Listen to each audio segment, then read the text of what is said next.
It's Chemistry 8th Metric, Unit 1 and Chapter 5, and name of the chapter is Chemical Reactions. Okay, so chemical reactions is our chapter name, and in this chapter our main concern is, first of all, we will study about the chemical reactions. Secondly, we will study about balancing of the chemical equations. Third will be the law of conservation of mass. Fourth thing is types of the chemical reactions. And the last thing is energy changes that takes place during a chemical reactions. So first of all, chemical reactions, we will study about the applications of the chemical reactions in our daily life, and two important equations and applications in our daily life are photosynthesis and second one is respiration. Now, for balancing of a chemical equation, we will study by different examples that how chemical equations are balanced.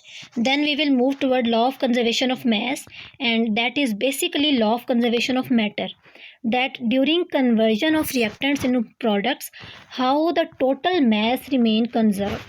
Then we have types of chemical reactions, and in this chapter we have given two types. First is addition reaction and the second one is decomposition reactions. Next is how energy changes take place in a reaction. So we have exothermic reactions and the second one is endothermic reactions. Okay, so chemical reactions. For chemical reactions, first of all, we will study these two terms, that what are reactants and what are products. So the species, or we can say the substances that are combining, are called as reactant, and in result of the combination of reactants, the new substance that is formed is called as product. Okay, so first of all, we have given examples. First example is burning of coal, that is an example of chemical reaction, and burning of methane in air. And what is methane? CH4. Okay, secondly, we will study about balancing of the chemical equations, and for balancing of chemical equations, we are given different examples that will help us in balancing the equations.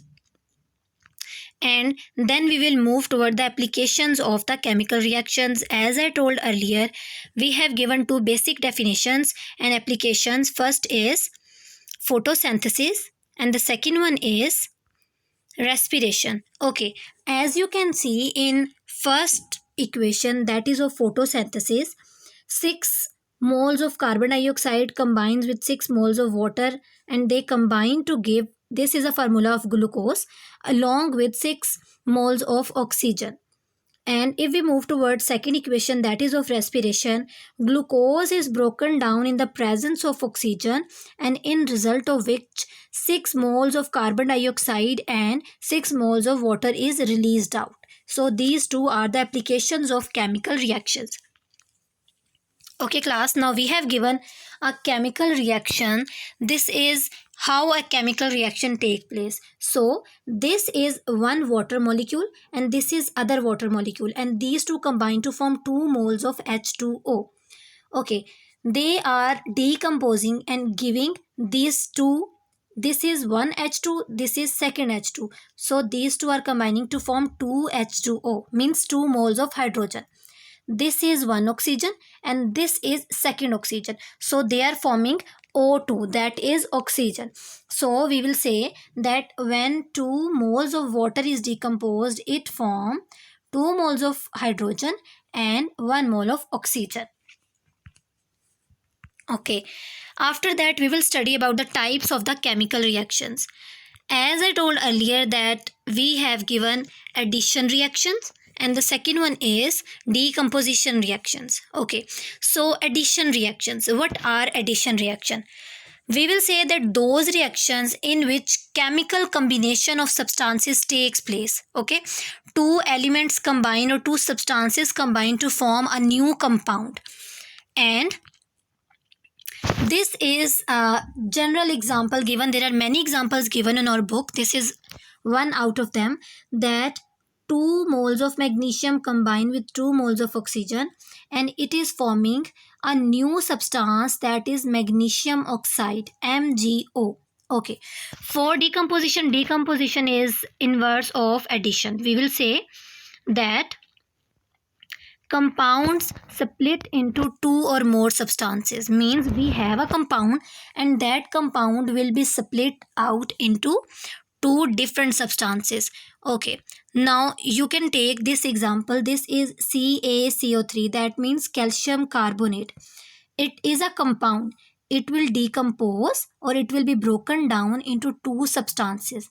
First is calcium oxide and the second one is carbon dioxide. So these two are the types of chemical reactions. Okay, now we have given these two examples. First is of synthesis reaction, that mean addition reactions, in which two substances are combining to form one compound. And in decomposition, this one compound A and B is broken down into A substance and second is B substance. Okay, now we are going toward energy changes in a chemical reaction. As I told, energy changes in the chemical reaction, first is exothermic reactions and the second one is endothermic reactions. Okay, so what are exothermic reactions?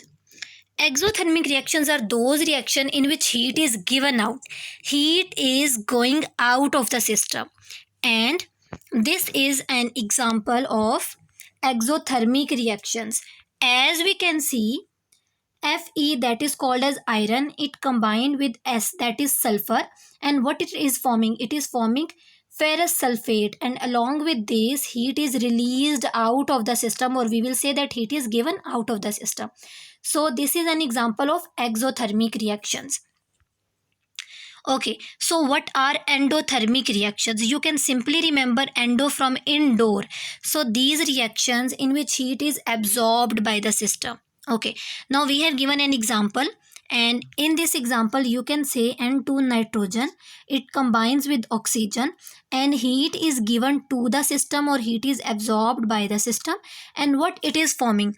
It is forming nitrogen dioxide, NO2. Okay, after that we will move toward the importance of exothermic reactions in our daily life. Okay, in this we will study about different example, that is cooking of food, thermal power station and dynamite. Okay, now you can see this is an example, energy change. This is a chemical reaction. Reactants are converted into products. If heat is given into the system, it is absorbed into the system, it is endothermic reaction. And if heat is released out of the system, it will be exothermic reaction. Okay, this is all about our today.